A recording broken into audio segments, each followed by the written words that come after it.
Kabar lainnya pemirsa, Wakil Menteri Keuangan Tobas Ciwandono menjalani uji kepatutan dan kelayakan sebagai calon deputi Gubernur Bank Indonesia di gedung DPR RI hari ini. Uji kepatutan dan kelayakan Tobas Ciwandono digelar mulai pukul 16.00 waktu Indonesia Barat.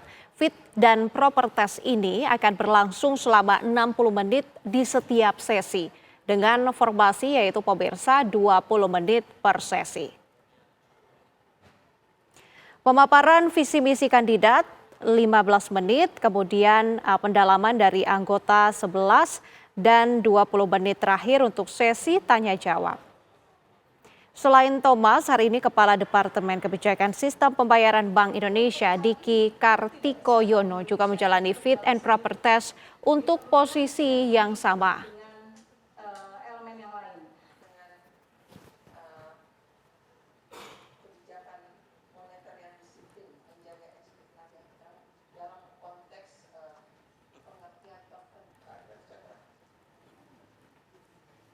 Lantas bagaimana jalannya uji kepatutan dan kelayakan Deputi Gubernur Bank Indonesia sore hari ini? Kita sapa rekan kami Rizka Salsabila.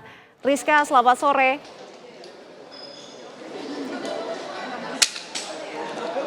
Ya, selamat sore Nadila dan juga pemirsa. Untuk saat ini memang fit and proper test yang dilaksanakan oleh Komisi 11 DPR RI ini memang sudah selesai dilaksanakan.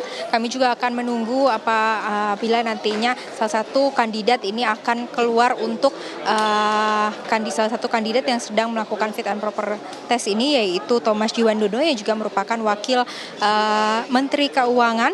Ini tengah melakukan fit and proper test hingga saat ini, yang mana kalau kami memantau dari kanal YouTube DPR RI ini memang sudah prosesi penutupan atau kata-kata terakhir baik dari perwakilan dari Komisi 11 DPR RI maupun dari calon kandidat Deputi Gubernur Bank Indonesia, yang mana juga sebelumnya tadi dalam paparannya Thomas juga menjelaskan mengenai strategi bergerak, kemudian juga penguatan tata kelola kebijakan. Untuk melihat secara langsung kami juga akan memberikan Anda bagaimana prosesi tadi pemaparan yang disampaikan oleh Thomas. Berikut cuplikannya.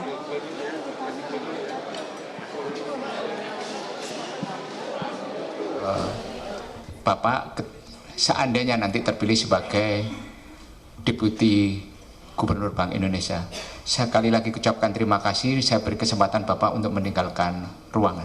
Terima kasih. Kita berikan aplaus.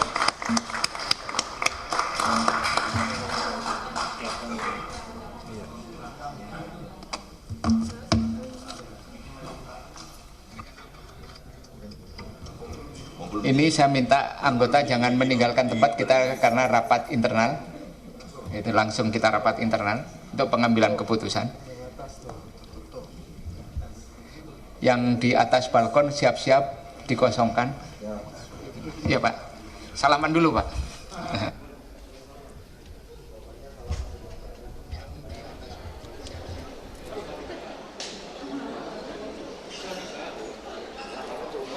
Ya, adapun dalam prosesi fit and proper test ini, seluruh kandidat yang mana ini ada 3 orang kandidat yang menjalani fit and proper test yaitu pertama pada hari Jumat minggu kemarin, kemudian dilanjut 2 orang kandidat pada hari ini, yaitu salah satunya Diki Kartikoyono, kemudian dilanjut pada sore hari ini yang kami juga menunggu selesainya fit and proper test ini, yaitu Tobas Ciwandono yang juga menjabat sebagai Wakil Menteri Keuangan. Sebelumnya para kandidat ini diberikan waktu untuk memaparkan visi dan misinya, kemudian ada pendalaman dari para anggota Komisi 11, kemudian dilanjut dengan prosesi tanya jawab dan juga jawaban dari para kandidat.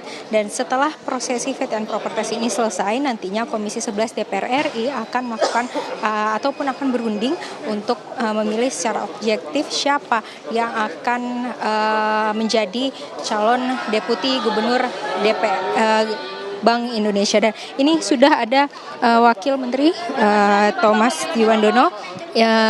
Saya kembalikan ke Anda ke studio, Nadila.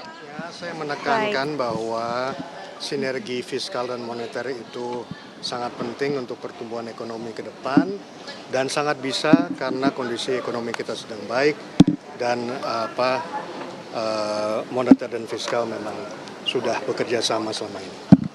Pak, tadi salah satu pemaparan Bapak adalah sinergi yang lebih erat terkait dengan otoritas fiskal, Pak. Salah satu aspeknya itu adalah pembiayaan APBN. Apakah memang ke depannya mungkin apakah ada rencana penambahan porsi pembelian SBN di pasar sekunder seperti yang biasa dilakukan oleh BI gitu, Pak?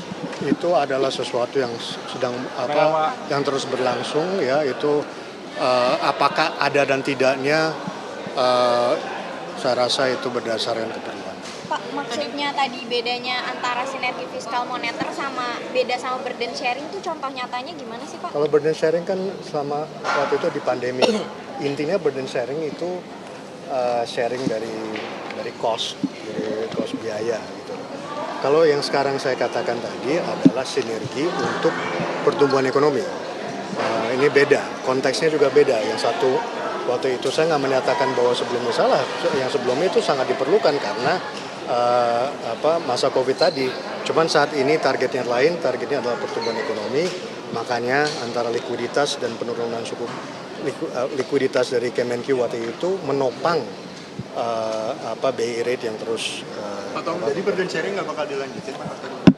Kenapa? Burden sharing nggak bakal dilanjutin. Burden sharing kan sudah suatu konsep yang Kamera, Pak.